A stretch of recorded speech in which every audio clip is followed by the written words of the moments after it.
merci asalaamaaleykum maa ngi nuyu ñëpp di wax maa ngi tudd Aliou Cissé maay chef de service départemental de la jeunesse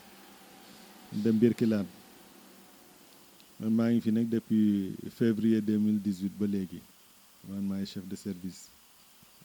Mbirkilaan ñu ngi ci bâtiment conseil départemental au premier étage service départemental de la jeunesse nag moom moo fi nekk pour ndaw ñi lépp loo xamante ne bii moo yitteel ndaw ñi rek ñun loolu ci la ñuy nekk ñuy ànd ak ndaw ñi di leen gunge ci bépp projet wala bépp xalaat boo xamante ne bii am nañ ko bu war a mën a jëmale dëkk bi ak réew mi kanam rek ñun ñu ngi ci seen gannaaw di leen jàppale di leen assurer aussi ay formation bëri na ay formation yi ñu def pour ndaw ñi formé nañ ñu bëri formé nañ ay pères éducateurs ay ndaw ñoo xamante ne bi ñoom ñooy dem ci seeni morom di waxtaan ak ñoom ci mbiru santé de la reproduction formé nañ aussi ñi nga xamante ne bi ñooy club des jeunes filles defal nañ leen ay formation te de formation yi day continuer parce que bëgg nañoo diversifier formation yi def si yeneen formation yu gën a bëri SEDEPS nag bon actuellement personnel bi man chef de service ak madame Thiam sama adjointe ak Cheikh Ba ASP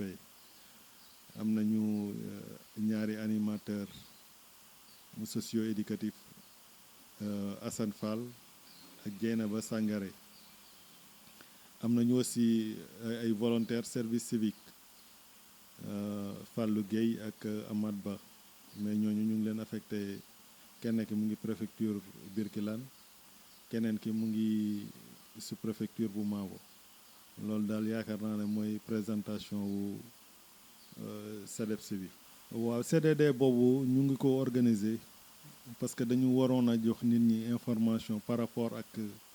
semaine départementale bi nga xamante ne bi dañ ko war a organiser fii ci Mbirkilaan muy semaine départementale de la jeunesse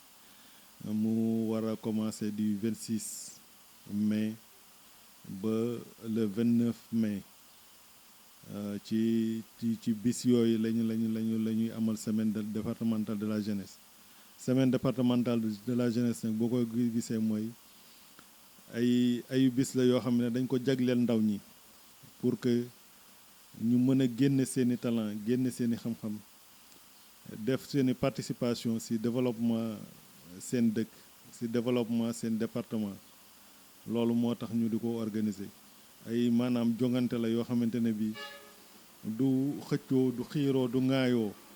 mais ku nekk da ngay indi loo xamante ne bi maanaam tabax bi ñuy tabax Mbirkilaan ku nekk da ngay indi sa brique pour teg ko pour que Mbirkilaan doon tabax bu rafet loolu moo waral semaine départementale jeunes yi dinañ leen dajale ñuy jóge ci arrondissement yi arrondissement Maabo arrondissement Kër Mbukki ak commune Mbirkilaan muy ñetti entité territoriale yoo xamante ne bii ñoom ñoo composé département bi bu ñu ñëwee dinañu daje di waxtaan di sottante xalaat ba bu ñu demee ba ci cëppaandaw ga dinañu xool ñi nga xamante ne bii ñoom ñoo gën a xarañ ci ñooñu bëri na domaine yoo xamante ne bii ñoom ci lañ leen di natt domaine yooyu dinañu seet ñi ci gën a xarañ dinañ leen accompagnement bi nag desoon na mais léegi macha allah comme Sénégal service mu ngi fi 3FPT mu ngi fi ANPEJ mu ngi fi DER mu ngi fi donc yaakaar naa ne bu ñu defee tuuti effort rek dinañ mën a accompagner jeunes yi pour que seeni projet ñu mën ko réaliser. semaine départementale de la jeunesse nag dañ koy organiser ci 46 départements yi nekk Sénégal defoon nañ lancement bi le 2 avril 2022 président de la République moo ko def ci centre de conférence international Abdou Diouf bu Diamniadio loolu nag la ñuy continuer xam naa ne koor gi moom moo taxoon ñu arrêté woon ko mais bi koor gi jàllee lañu ko relancer ñu organiser loolu ndaw ñi dinañu jógee ñi Maabo arrondissement Maabo ak arrondissement Kër Mbukki ak commune Mbirkilaan. bu ma nee arrondissement Mabo nag mooy commune yi nga xamante ne bii ñoom ñoo seq arrondissement Mabo ñoom ñoo ci ñëw muy Mbëlëb Mabo Ségéré ak Njoñik Kër Mbukki Jaamal Touba Mbella ak commune Mbirkilaan ñooñu ñoom ñooy ñëw seeni ndaw ñi la ñuy tànn ñu daje fii ñu def li ñuy tuddee joŋante boo xamante ne bii Mbirkilaan rek moo ciy gañe ndax ndam li yëpp ci biir Mbirkilaan lay desaat waaw loolu mooy semaine départementale de la jeunesse. tey nag dañu organiser woon CDD maanaam ndaje moo xamante ne bii dañ ko yaatal ci ñëpp ñi nga xamante ne bii yaakaar nañ ne war nañu mën a participer war nañu mën a leeral war nañu mën a yaatal mbir mi ba bu ñu ci yeggee nit ñëpp am loo xamante ne bii mooy la bonne information ñu xam mbir mi kañ la nan la fan la ak nan lañ koy doxale loolu moo waraloon CDD bi moo taxoon ñu convier si ñooñu ngeen gisoon ñëpp ci salle ba am na nag ay absent yoo xamante ne bii excusé woon nañ mais ñooñu ñëpp ñu nga xamante ne bii yaakaar nañ ne c'est des acteurs ñu war a mën a doxal mbir mi ñu war a tax ba mbir mi baax ñooñu ñëpp convier nañ leen woo nañ leen te ñu ngi woote bi nag te amul fu mu tëju ba léegi képp koo xamante ne bii am nga ci xalaat walla gis nga ne war nga mën a jàpp pour que semaine bi doon réussite pour département bi ñu Sénégal yëpp di wax ne département Birkelane seen semaine réussir na ñu ngi lay woo di la wax nga ñëw jàpp ci. thème bi ñu jàpp ren mooy citoyenneté et olympisme maanaam ndaw ñi ni ñu leen di fexe ba ñoom ñu nekk ñoo xamante ne bii ñuy jëf lañ ngir seen gox ñuy jëf lañ ngir seen dëkk ci anam yu rafet ci loo xamante ne bii du fitna du xiiroo du ŋaayoo ñu xool ñu fexe ba ndaw ñi ñu nekk ñoo xamante ne bii dañuy participer au développement de la communauté seeni action yëpp ay action yoo xamante ne pour développer communauté bi la dootul doon ndaw ñoo xamante ne bi ku nekk da ngay xiiroo sa morom wala di ŋaayu sa morom waaye di ngay def fexe ba jàmm am ci seen diggante fexe ba solidarité am ci seen diggante entente ak fraternité booloo doon benn di yëkkatindoo di dóorandoo pour que Birkelane mën a jëm ci kanam loolu moom moo waral semaine bi thème bi loolu moo ko indi citoyenneté nag bu ñu ko waxee mooy maanaam dëkk ci dëkk bi di defar dëkk bi di jëriñ dëkk bi tout en respectant les symboles de la République parce que bu ñu respecté wu les symboles de la République ak les institutions mënuñu defar dëkk bi les institutions il faudrait que ñu respecté leen lépp loo xamante ne bii état moo koy def ñu xam ne état kenn moomu ko état ñun ñëpp la bu ñuy wax état ñun ñëpp la yow la man la président la préfet la keneen la citoyen bi la keneen la ñun ñooñu ñëpp ñun ñoo constituer état bi donc waruñoo yàq loo xamante ne bi état moo ko def waruñoo doon ñoo xamante ne bi dañuy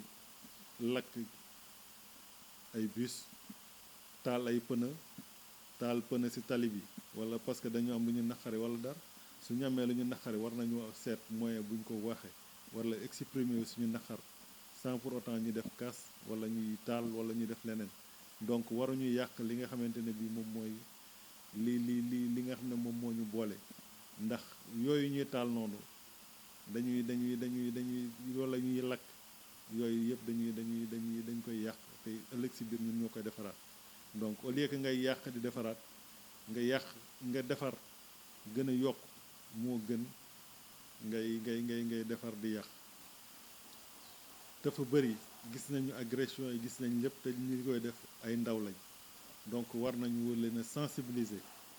ñaax leen yee leen ba loolu yëpp ñu mën ko éradiquer te gis nañu aussi ne ci réseaux sociaux yi itam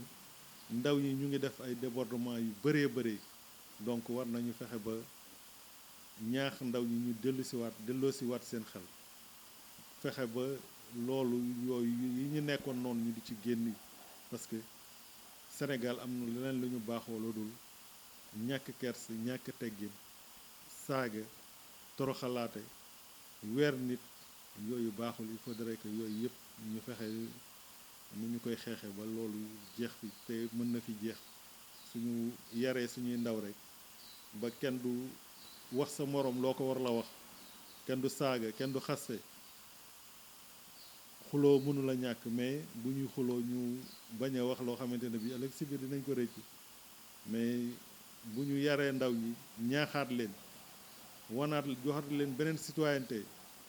yokk seen valeur civique dinañu permettre lii yëpp ñu xeex ko pour que loolu yi ñuy gis ci yeneen i dëkk mu bañ a yëg si ci suñu dëkk. activités yi ñu prévoir pour journée bi mën nañu wax ne am na théâtre activité culturelle théâtre am na li ñuy wax art plastique mooy ñu gën koo xam ci dessin mooy yi artistes yi def di dessin ak loxo am na art culinaire maanaam togg am na couture et mode muy ñaw mooy styliste yeeg yooyu ñoo ñi xarañ ci defar ay modèle ak yooyu am na ci am na li ñuy wax coiffure am na ci am na li ñuy wax poésie maanaam taalif am na ci am na athlétisme muy maanaam daw kooku volet sportif la ak làmb bi nga xamante ne bi bëgg nañ ko ci yokk pour rek lépp gën a neex am na aussi li ñuy wax innovation technologique maanaam xarala yu bees yi ni ko ndaw ñi di utiliser defar ay projet ak yooyu dinañ si jongante loolu mooy yi nga xamante ne bi mooy les activités yi nga xamante ne bi moom la ñiy ñëw ci kii bi di jongante mais en dehors de ces activités am na yeneen yoo xamante ne bi li ñuy wax ay conférence maanaam la communication maanaam jokkoo bi am na communication li ñuy wax doon wax léegi citoyenneté et respect des institutions boobu dinañ ci def conférence ki koy def mooy monsieur le préfet du département monsieur Abdou Wahabou Talla am nañu aussi beneen panel loo xam ne panel lañ koy wax maanaam c'est-à-dire que dañ koy def genre conférence mais intervenants yi ñooy bëri muy waa pôle emploi responsable pôle emploi dina ñëw responsable DER dina ñëw responsable ANPEJ dina ñëw responsable 3FPT dina ñëw ñooñu ñëpp bu ñu ñëwee dañuy jàkkaarloo ak ndaw ñi di leen laaj ñoom li ñuy liggéey nan la ñu mën a def ba yegg ci loolu muy le problème de l'emploi et de l'insertion ñi nga xamante ne dañoo am projet ñu xool fan la ñuy jaar ba ñu financer leen seeni projet ñi nga xamante ne bi dañoo bëgg formation nan la ñuy def ba ñu defal leen formation avec 3FPT donc yooyu yëpp ay conférence ay activités yi la yoo xamante ne bi dinañ ko def am nañu aussi ay animation ay xumbeel yoo xamante ne bi dinañ ko def ci biir camp bi parce que dañuy bëgg camp bi di animer chaque jour ndaw ñi nekk ci jàmm culture de la paix maanaam fexe ba jàmm sax foofu fexe ba ndaw ñi doon benn tisser ay relation ay liens ba ñuy demalante di fekkalante loolu la ñu bëgg pour que ñu réussir semaine de la jeunesse édition 2022 waaw dañoo tànnoon nag CFP muy centre de formation professionnelle bu Birkilane ñu jàpp ne foofu war a mën a nekkin woo xamante ne bii bu mucc ayib la foofu mooy camp bi maanaam fi festivalier yi di nekk loolu lañ tudde camp maanaam bi siñ fay nekk mooy camp bi mooy seen daluwaay jeunes yi nag képp koo xamante ne bii lii discipline yi ñu wax fii maanaam activités yi ñu wax fii intéressé na la da ngay jokkoo ak sa président conseil communal de la jeunesse muy bon mënuma leen a citer ñoom ñëpp parce que mais conseil communal de la jeunesse ku nekk ci commune bi nga nekk am na conseil communal de la jeunesse boo jokkoo ak ñoom nga waxtaan ak ñu teg la ci yoon wi wax la fan nga war a bokk ak li nga mën ñoom ñu seet ñi ñuy sélectionné pour indi leen ñoom conseil communal de la jeunesse ñoom ñooy def liggéey boobu ñoom ñoo ci ànd ak conseil d'arrondissement yeeg yooyu ñu sélectionné jeunes yi bu ñu ñëwee ñu accueillir leen ñu def semaine bi bu jeexee ñu tàggatoo ci jàmm semaine bi le 26 lay tàmbali waaw le 26 yaakaar naa mooy jeudi waaw 26 mai 17h la ñu commencé di xaar délégation yi ñu jóge Maabo Kër Mbukki ak Mbirkilaan lañ leen di xaar CFP 17h bu ñuy ñëwee ñu dalal leen jox leen fi ñuy nekk bu ngoone gi bu guddi gi ñu reer bu ñu reeree ba pare ñu def li ñuy wax feu de camp maanaam veille retrouvaille veille présentation veille boobu dina permettre ku nekk xam sa morom fu mu jógee ak lii pour que ngeen mën a xam nga nit ki moom boo ko xamul mënu leen a am yenn relation yi mais ku nekk su présenté woo ñu am ay familiarité kaf foo ree ci seen biir ku nekk di nga xam suba boo dajee sa morom nga ne kii kat mooy diw kii mooy diw fii moo jóge fii kii mooy diw fii mooy waaw loolu lañ ci bëgg solidarité bu am ci seen biir ku nekk jàpp sa bopp sa morom. semaine bi ñu ngi doon prévoir accueillir 115 jeunes maanaam ñetti entité yi ñetti collectivité territoriales yi maanaam ñaari arrondissement yi ak commune Mbirkilaan bu ci nekk da ngay indi une délégation de 30 ñu ngi wax yokk ko mais loolu il faudrait que ñu mënuñu waxagul ci yokk bi parce que ça dépend des moyens parce que ñeneen ñi ngay yokk il faut nga sóoraale leen ci restauration nga sóoraale leen ci matelas nga sóoraale leen ci assurance nga sóoraale leen ci pharmacie donc pour le moment li ñu tablé mooy 90 jeunes ak 25 accompagnateurs loolu la ñu tablé muy 30 par collectivité territoriale Mbirkilaan commune de Mbirkilaan dina indi 30 arrondissement Maabo 30 arrondissement Kër Mbukki 30 ak seeni accompagnateur mooy maanaam ñi ànd ak ñoom ci théâtre bi ñi ànd ak ñoom ci leneen ñooñu ñëpp dinañ nekk ci biir loolu muy 115 jeunes mais du 115 jeunes yooyu rek ñoom ñooy nekk ci camp yi parce que camp de jeunes mënuloo ne 115 yi rek ñu tëj buntu bi déedéet mais ñeneen ñi dinañ leen permettre bu ñuy def ay activités ay feu de camp ak ay yooyu ñuy ñëw di seetaan si donc ñooñu ñëpp ci camp bi lañ parce que ba dañu bëgg loo xamante ne bii jeunes yi département bi ñëpp ku nekk gis ci sa bopp parce que ñoom ñoo tax ñuy def semaine bi donc ku nekk war nga si gis sa bopp pour que nga xam ne semaine bi sama semaine la mais daal ñi ñu prévoir jël en charge 115 pour le moment ñu ngi xalaat nag yokk ko parce que xalaat nañ dugal làmb localité bu nekk indi ay mbër xalaat nañu aussi dugal ñeneen donc bu ñu ko moyens yi mayee rek mën nañu dem sax ba 50 par localité muy 150 ak accompagnateurs yi donc mais loolu yëpp question de moyen du ñu ko xaalis bi mayee parce que am nañu un budget boo xamante ne bi c'est prévisionnel su fekkee ne atteindre nañ le budget là mën nañu yokk su fekkee ne nag xaalis bi du ko motee ñu yem si li ñu am rek parce que itam booy duggi marché boo amee 1000 francs boo demee jëndal 1000 francs bu jeexee ki ñibbi boo amee 5000 boo duggee bu desee nga denc bu desul nga xam ne sa 5000 mën na waaye daal loolu la ñu bëgg bu ñu amee les moyens daal bëgg nañu koo yokk ba mu yegg 50 wala 40 wala un nombre boo xamante ne bi jeunes yi nekk ci localité yi dina ku nekk dina ci gis boppam. waaw appel bi ñu lancé foofu mooy semaine départementale de la jeunesse nag traditionnellement maanaam bu yàgg ba léegi depuis bi ñu ko relancé ba léegi 2012 2013 ba léegi première semaine yi ba léegi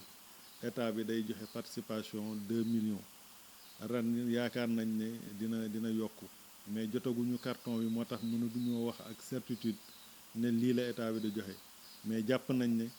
2 millions yooyu du ko wàcc te ñu ngi xaar itam di tàllal loxo collectivité territoriale yi conseil départemental maire communes yi 8 communes yi ñu ngi leen di xaar ñu jàppale seeni jeunes jàppale seeni ndaw ba mu réussir ba yeneen département yi duñ leen ko yóbbul dinañu xool ñeneen ñi nga xamante ne bi ay bonne volonté lañ ñoo xam ne dañuy dimbale te yàlla tax ñu jox leen ay soutien yoo xamante ne bi pour ndimbal loo xamante ne dañ koy yokke suñu budget boobu pour que nekkinu semaine bi neex nekkinu xale yi neex lépp doy lépp jàll ci jàmm semaine bi réussir ñu am liñ ci bëggoon ba Mbirkilaan bañ a des gannaaw ci 46 départements yi parce que fi mu nekk nii dafa mel ni concours la ci département yi concours boobu nag li koy neexal mooy collectivité territoriale yi muy maire yi ak président conseil départemental ñu dugal seen loxo bu baax a baax ci organisation bi bu ñu ko defee rek du ñu ñee kenn duñu rus duñu am lu ñu metti duñu am lu ñu naqari semaine bi dina réussir jeunes yi dinañu kontaan développement dina fi am lu ne lépp ci biir département bi lay delluwaat donc na ñëpp jàpp semaine bi réussir ndaw ñi bëgg ñëpp nekk ci jàmm loolu mooy lu ma ci mën a wax ak appel bu may lancé maire commune yi ak président conseil départemental pour ñu jàppal ci jeunes yi maa ngi leen di wax ne semaine départementale yéen a ko moom pour yéen la yéen a ko war a yéen a ciy ñëw yéen a koy organiser yéen a koy defar mu baax seeni autorité jàppale leen mu am réussite donc amul dara loo xamante ne bi dañ koy xëccoo wala dañ koy xiiroo wala dañ koy ŋaayoo nañu booloo doon benn bokk ndey ak baay réussir suñu semaine départementale bu déwénee incha allah ñu dem semaine régionale gagné la fa nekk yëpp dem ba national loolu la ñuy ñaan yàlla loolu la ñuy ñaan jeunes yëpp ñu ñaan ñëpp booloon doon benn takku ku nekk xam ne semaine bi su réussir man maa war a tax semaine bi réussir bu ñu ko jàppee noonu rek semaine bi dina doon réussir pour ñëpp mu doon loo xamante ne bi bénéfice la pour département bi pour la jeunesse ak yokkute département bi. waaw loolu dama ci sawar parce que itam bu ñuy wax ndaw dañuy wax góor ak jigéen mais dañu seetlu woon ne li ëpp góor ñi rek ñooy ñëw ay benn jigéen wala ñaari jigéen nga doon gis délégation lëmm benn jigéen wala ñaari jigéen nekk ci bii nag dañu bëgg bu ñu xaajee mbir mi ñett maanaam 30 yi nga xamante ne bi mooy jógee commune Mbirkilaan 10 yi di ay jigéen loolu la ñu bëgg même bu dee kay 20 góor 10 yi nañ nekk jigéen Maabo 30 yi ñuy indi 10 jigéen Kër Mbukki 30 yi ñuy indi 10 jigéen loolu exigence la boo xamante ne bii dañ ko exiger pour délégation yi donc jigéen ñi dañ ci am seen wàll dañu am place bu am importance boo xamante ne bii moo ak rôle boo xamante ne moom la ñu war a jouer ci semaine bi ci réussite bi ci participation bi ak lépp pour que moo tax ñu cërale leen loolu ba dañuy bañ ñu gannaawal leen ñu desal leen gannaaw ndax ñoom itam kenn warul dem bàyyi leen moo tax ñu réserver un tiers de la délégation aux jeunes filles benn xaaju délégation bi na doon ay jigéen te loolu dinañ ci taxaw incha allah ba mu mel mu demee noonu. di sant ñëpp di gërëm ñëpp di sant le comité d'organisation ki ko jiite di monsieur le préfet Abdou Wahabou Talla ak ñëpp ñi ma ko bokkal ñi nga xamante ne bii ñoom ñooy toog di xalaat ak di doxal li nga xamante ne bii moom moo waral réussir ci semaine bi di encourager Balanactu ci liggéey bu rafet bi ñuy def ndax itam ñun mën nañuy daje wax mais suñu amul ku ñu ko siiwalal suñu wax du am njariñ donc yéen da ngeen am place bu am importance boo xamante ne bii da ngeen koy jouer ak rôle boo xamante ne bii yéen a ngi ci développement wu Birkelane ndax yéen ay fësal lépp li nga xamante ne bii ñoom ñu ngi koy def fii ci dëkk bi donc yéen ku ñu leen ameel njukkal ñu war a sant ngeen ñu war a gërëm ngeen ñu ngi ñaan yàlla Balanactu dem ba doon télévision bu mag yàlla defal leen jàmm yàlla sàmm leen yàlla aar leen jërë ngeen jëf. voilà merci beaucoup Birkelane-Actu maa ngi nuyu yéen ñëpp di leen ziar di wax ne man la Omar Dieye Cissé président conseil départemental de la jeunesse bu Birkelane mu doon kuréel goo xamante ni tey dañ ko fi teg si wàllu institution muy représenté ndaw ñi ci lépp li nga xamante ni administration mi ngi koy doxal tey jii nii département Birkelane mën lañ fal ci bopp bi comme jiite ndaw ñi ànd ci ak sama naataango yu bëri yu nekk si yeneen communes yi commune bu nekk aussi tamit am kenn koo xam ne moo leen fa toogal comme ni nga ko waxee tey ñu ngi doon def benn CDD préfet jiite woon ko bi nga xam ne mooy kilifa département bi ñi doon waxtaan ci préparatif semaine départementale de la jeunesse bi nga xamante ni ñu ngi koy organiser du 26 au 29 mai bi ñu jëm tey ci département Birkelane ci Sénégal yëpp lañ koy organiser dans chaque capitale départementale dañ fay organiser semaine départementale de la jeunesse léegi nag département bi ñoom ñooy toog waxtaan bu dee semaine bi ñu ngi koy organiser ci capitale départementale bi wala dañuy xool ci biir département bi beneen place boo xam ne am na ay jumtukaay yu nga xamante ni tey mën naa dalal semaine bi ñu def ko fa semaine bi nag comme ni ñu ko xamee depuis Sénégal dañ doon organiser ay quinzaine de la jeunesse mais depuis Macky Sall ñëw fi 2012 dañ ko rénové tuddee ko ay semaine de la jeunesse semaine de la jeunesse yooyu nag ren ji lu ci gën a am solo dañ ko def après ñu tuddee ko sunu gaynde yi les lions parce que ñu ngi doon def lancement bi le 2 avril bi passé à SICAD centre conférence Abdou Diouf Diamniadio président Macky Sall si boppam moo ko doon lancé ñu dajee fa woon di waxtaan naka lañ koy def bu weeru koor bi moo ko teewoon a am mais comme jàll na ñu def ko si département yëpp tey jii bu ñu ko defee déwén incha allah dañ koy def tuddee ko semaine régionale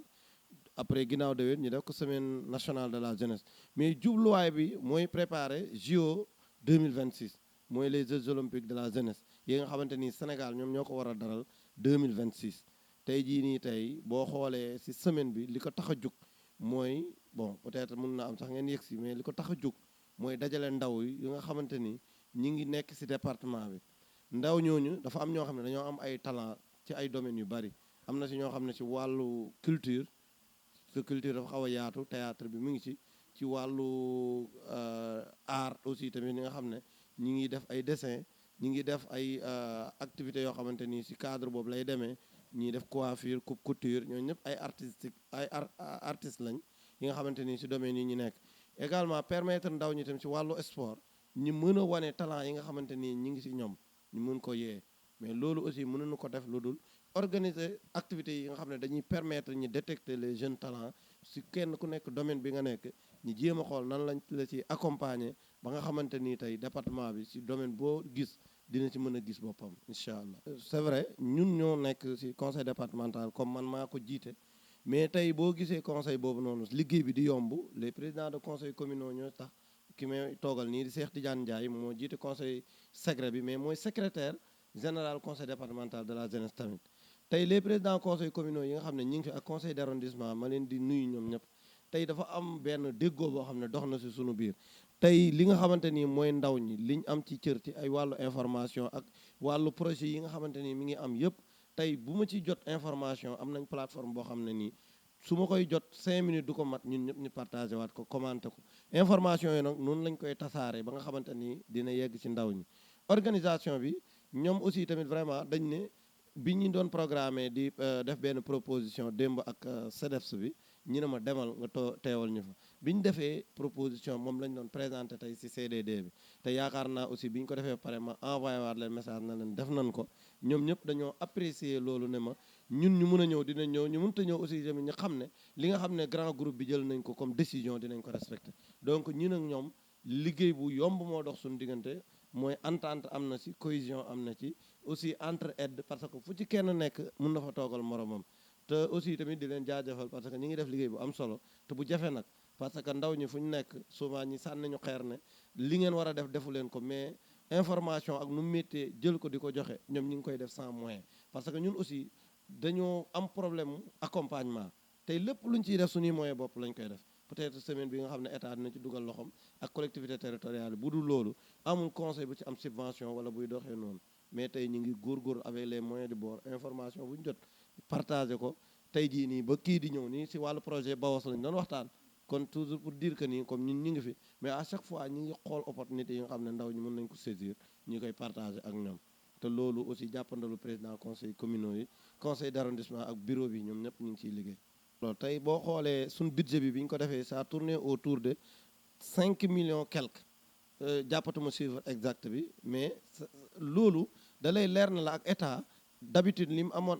di ko def mooy accompagner comité départemental bi 2 millions et que 2 millions boo ci génnee taxe daanaka day des ay 1 million 700 quelque te bu boobaa du mun a doxal semaine bi par rapport ak liñ budgétisé tey jii nii nag ñi ngi ko doon wax fële na le comme ni nga wax aussi opportunité la ngeen may ñu ko ñi ngi woo le président du conseil départemental et tous les maires du département tey aussi tamit ñu xam ne les collectivités territoriales dañoo am ci seen budget ligne boo xamante nii dañ koy tuddee semaine de la jeunesse ak fonctionnement maison de la jeunesse te ñun au niveau de la commune de Birkelane bi nga xam ne je suis conseiller à la mairie ñun dañuy am ligne budgétaire boobu noonu dañ koy budgétiser autour de 5 millions te tey jii nii je pense que activité yu mel nii moo ko tax di jóg kon war nañ ko mën di ko ci delloowaat parce que activité bi objectif bi mooy lan mooy fexe jàngal nit ñi seeni valeurs civiques et citoyennes ñi doon loo xamante nii tey dinañ mën a toog ñoom ci seen bopp am bien-être mais toog si ñoom ci seen bopp mën a doxal Sénégal ci kaw ñi bañ di xiiroo di ŋaayoo te loolu mënuñu ko am tànk duñ am ay jotaay yoo xamante ni dinañ fa jàngale kenn ku nekk indi jikkoom ju baax jox ko moromam keneen jël ci moom mais aussi dina doon jotaay yoo xamante ni dina ñu permettre li nga xam ne mooy tey symbole dëkk bi symbole réew mi nga xamante ni tey dinañ ko xam mais aussi dinañ ko ormal dinañu permettre ñu informer nit ñi jox leen information yoo xamante ni ëllëg bu yàq di am dinañ xam lan lu ñuy yàq kon moo ko moom ëllëg dinañ xam luñ bokk ak luñ moomal suñu bopp bu boobaa aussi à travers ces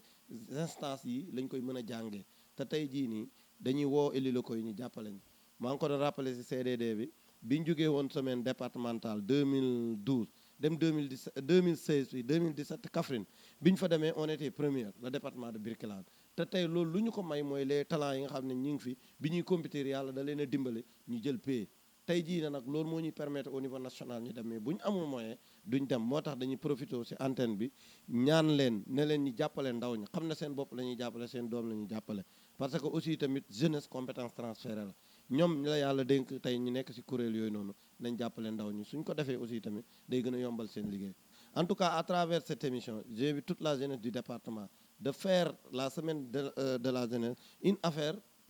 civique et citoyenne parce que aussi il faut qu'on comprenne que à travers les études que nous faisons à l'école à travers nos ateliers il y a ce qu'on appelle le bien-être il y a ce qu'on appelle le civisme des valeurs civiques et citoyennes que nous devons inculquer en nous par rapport à notre manière d'agir nous devons montrer que nous sommes bien éduqués nous sommes bien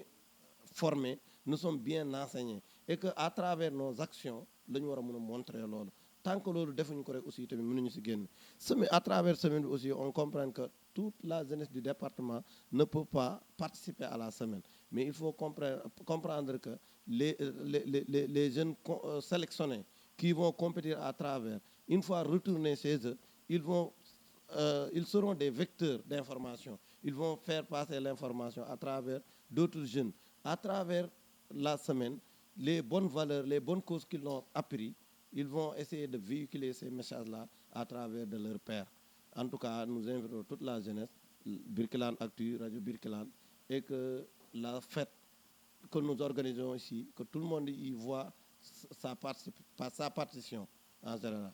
Voilà. En tout cas, merci Souleymane, merci ñu ngi leen di sant bu baax yéen waa Bilane Actu di leen gërëm di leen jaajëfal te aussi di leen ñaanal li ngeen taxawal ni yombul mais tey bu ngeen taxawalee lu mel nii c'est parce que gëm ngeen seen bopp Sénégal ni muy doxee liggéey jafe na fi mais avec l'entrepreneuriat nit ki mun na taxawal dara te tey lii dañ leen di ñaanal mu dem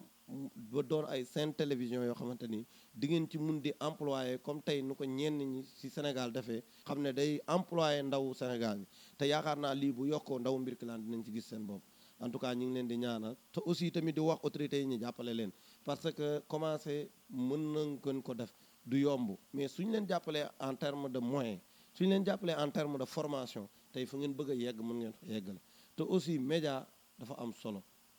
parce que quatrième pouvoir c'est la presse te tey jii nii vous incarnez la presse locale en tout cas ñu ngi leen di féliciter ñu ngi leen di encourager di leen xamal ne abonné nañ ci seen bi te ñu ngi koy suivre en tout cas di leen ñaanal bu baax a baax yàlla dimbale leen seen xewal seen liggéey bi ngeen réussir ko incha allah